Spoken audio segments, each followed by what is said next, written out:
In a heavily armed convoy, the man accused of being the sole survivor of the ISIS attackers who brought carnage to Paris was sped through the streets from France's highest category prison.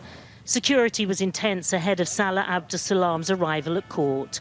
Police divers searching the banks of the River Seine outside.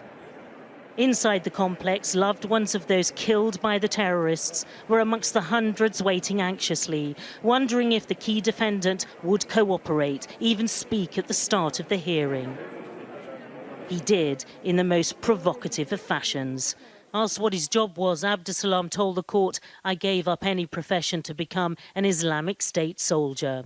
Later in the day, removing his mask and shouting that he and the other defendants were being treated like dogs, provoking an angry response from survivors and families present. Pierre-Alexis Simona is representing the relatives of a 34-year-old man killed at the Bataclan concert hall and says this is the start of what will be a painful process. I think it's extremely tough for them, emotionally speaking, but they're also mostly very voluntary.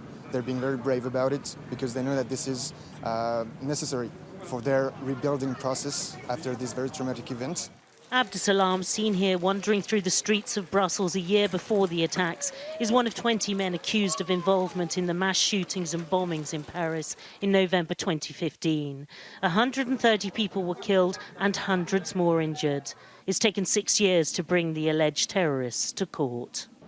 This trial is, of course, about establishing the guilt or innocence of the defendants, but it will ask wider questions about why young men like Salah Abdeslam, a French citizen, became radicalised, and how, at a time of heightened security in France, ISIS was able to plan and carry out the attacks.